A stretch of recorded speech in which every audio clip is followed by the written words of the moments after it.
प्रशांत किशोर की आज बैठक हुई थी बापू सभागार में, क्या कहेंगे इस बैठक से? क्या कुछ आगे की रणनीति बनेगी कि 2 अक्टूबर को उनकी पार्टी बनने जा रही है?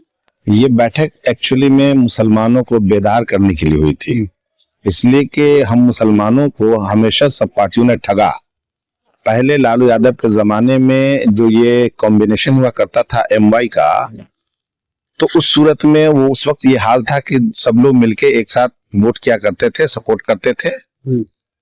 लेकिन आज जो हालात है कि जो भी पार्टियां हैं वो मुसलमानों से सिर्फ वोट लेती हैं और उनके जो समर्थक हैं वो भी वोट लेते हैं, लेकिन जब मुसलमान किसी सीट से खड़ा होता है तो उनके साथ अनदेखी की जाती है और उनको लोग वोट नहीं करते।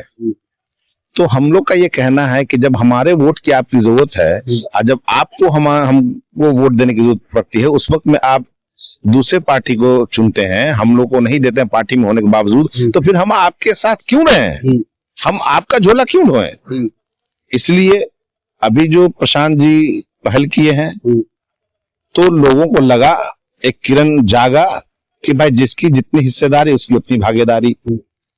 उसके लिहाज से मुसलमानों को कहीं ना कहीं लगा कि जो एक साजिश के तहत जो विधानसभा से या लोकसभा से मुसलमानों को टर्मिनेट करने का काम कर रहा था पार्टी, तो उन्हें अब यह एहसास होने लगा कि मुझे एक मौका मिला है कि अपनी काबिलियत, अपनी सलाहियत के जरिए फिर एक बार विधानसभा और लोकसभा में अपना उपस्थिति दर्ज कराएं।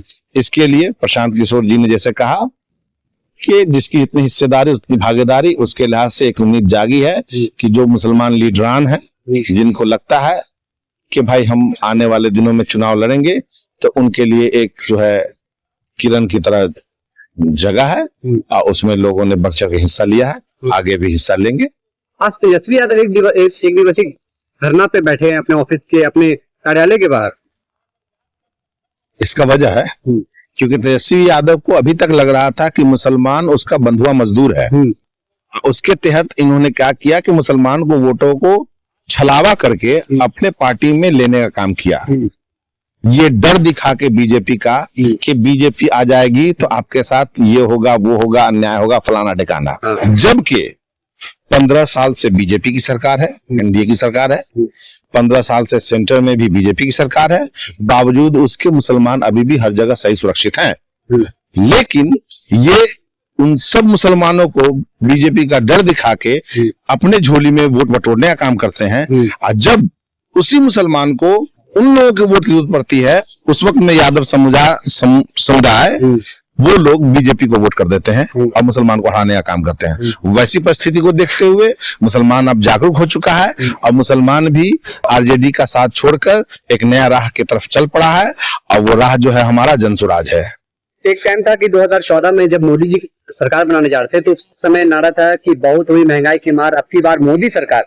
तो उसके बाद मुसलमानों को आगे लेके चलने की बात करते थे, लेकिन अब देखा जाता है कि जहां तहां मुसलमानों की लिंचिंग हो रही है, मॉब लिंचिंग हो रही है, कभी ट्रेन में और कभी कहीं और, कभी कहीं और। तो इसको आप किस तरह से देखते हैं? क्या प्रशांत किशोर के आने के बाद इस तरह की मॉब लिंचिंग रुक जाएगी? बहुत अच्छी बात आपने कहा। सबसे पहली बात यह है कि मॉब लिंचिंग जो कहीं होता है उसके जिम्मेदार वहां के स्टेट गवर्नमेंट होती है, ठीक है। दूसरी बात कि कानून एक आया है अभी कुछ दिन पहले कि कोई भी आदमी अगर मॉब लिंचिंग में मुलव्विस होता है तो उसको जो है सजाए मौत मिलेगी। तो कानून तो बन गया, अनुपालन भी हो रहा है, होगा। और हमारी जनसंख्या इतनी है कि कहीं पे कोई लोग, यहाँ हर तरह के लोग हैं, यहाँ अच्छे लोग भी हैं, बुरे लोग भी हैं। यहाँ पे क्या कहते हैं, एक अच्छे सामाजिक लोग भी हैं और ऐसे भी लोग हैं जो समाज के लिए यानी कि घृणा है। तो हर किसी की अपनी अपनी जाति होती है। वैसे में किसी बेसहारे को पकड़ के कोई भी अगर गलत करता है तो उसके लिए कानून है, उसके लिए व्यवस्था है, वो काम करेगा। अभी वीडियो वायरल हुआ था, ट्रेन में एक बूढ़े को पूरा गोश्त वगैरह दिखा के उससे मारा जा रहा था। ये मैंने भी देखा। और भी बूढ़े से उनको हंसी उसी का गोश्त बेचते थे, उन्हें बोला गया कि वो गाँव का मांस बेच रहे, उससे लेकर के मारा गया था। और अभी हाल फिलहाल जो 1-2 दिन पहले की घटना है उसमें एक साला की मौत हो गई थी या बहनों की किसी की मौत हुई थी, दोनों में से एक की। क्या कहेंगे? मैंने पहली बात कहा आपसे कि ये सब मॉब लिंचिंग और कहीं होता है तो इसके लिए उसके जिम्मेदार स्टेट गवर्नमेंट है। क्योंकि उसमें व्यवस्था उतनी टाइट रखनी चाहिए। अगर नहीं रखा तो कानून अपना काम कर रहा है, और कानून में तो बज़ाब्ते, मैंने पहले भी कहा आपसे कि उसके लिए बज़ाब्ता कानून लाया गया है। तो वैसा अगर होगा और सिद्ध होगा तो उसके खिलाफ में जरूर कार्रवाई होगी, उसको जरूर यानी कि जो सजा है मिलेगी। लेकिन ये हमारे समाज के लिए बहुत बड़ी यानी कि क्या कहते हैं उसको, एक बड़ी अफसोस की बात है कि कोई भी ABCD आदमी जो तन्हा है, चाहे वो किसी भी समाज का है, उसको हम अगर पॉपुलेशन के साथ है उसके साथ गलत करते हैं तो ये बहुत ही गलत मैसेज जाता है समाज में। उससे आज का जो मेन जो प्रशांत किशोर का जो आपका स्पीच, प्रशांत किशोर का स्पीच जो रहा, उस स्पीच में आपको क्या कुछ अच्छा लगा? इन्होंने मुसलमान को बेदार होने का काम किया है।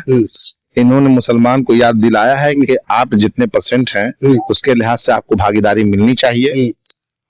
उन्होंने ये हमारे जो कुरान में जो आयतें हैं, जो हमारे प्रोफेट ने कहा, उनको याद दिलाने का काम किया कि उस कौम की हालत कभी नहीं सुधर सकती जिस कौम के लोग अपनी हालत न सुधारें। दूसरी बात, जिस कौम अपने रहनुमा का इज्जत नहीं करता है तो उसके ऊपर जालिम हुक्मरान मुसल्लत कर दिया जाता है। तो ये हमारे दीन की बातें हैं जो हमको मालूम होना चाहिए, हमको याद होना चाहिए, लेकिन हम लोग भटक चुके हैं, उसको याद नहीं कर रहे हैं। उनको याद दिलाने का काम किया है और उन्होंने इस बात के लिए आश्वस्त किया है कि आप अगर साथ देते हैं तो आपकी जो हिस्सेदारी है उतना दिया जाएगा और आपको इज्जत मान सम्मान जो मिला है वो आगे भी मिलता रहेगा। मुसलमान के एक लीडर ओवैसी साहब भी है, पार्लियामेंट में बिल फाड़ते हुए दिखते हैं जी, क्या कहेंगे उसके, उनपे क्या सोचते हैं? उनकी एक अपनी पार्टी है, अब पार्टी का उनका अपना निजाम है, उससे जो लोग बिलोंग करते हैं, जो उनकी बातों से सहमत रहते हैं, उनके पार्टी में है। हम लोग उनकी विचारधारा से अलग हैं। हमारी विचारधारा जनस्वराजी है, हम गांधी विचारधारा के लोग हैं और हम अपने इसी बात में भी बिलीव करते हैं और उसी के लिहाज से आज जनस्वराज में है। आज जिस तरह से मुसलमान RJD से परेशान है, BJP से परेशान है, तो क्या लगता है कि आगे इस तरह का परेशानी जनस्वराज से नहीं होगा? बिल्कुल नहीं होगी, क्योंकि RJD और बीजेपी संघ चलाती है और RJD का जो अपना मैनिफेस्टो है, जो चंद लोग अपने एक कमरे में बैठ के बना लेते हैं, उसको फॉलो करते हैं। लेकिन जनस्वराज की जो विचारधारा है उसमें सभी लोगों की हर काम के लिए सहमति ली जाती है, बाज़ाब्ते मीटिंग होता है और हर समाज के लोगों को उसमें बुलाया जाता है और जो सब समाज के लोगों का फैसला होता है उसको इम्प्लीमेंट करने का काम करता है। इसलिए मुझे लगता है कि इन सब के विचारधारा से जनस्वराज अलग है। क्या नाम? फहद आजम, मुजफ्फरपुर से हूँ।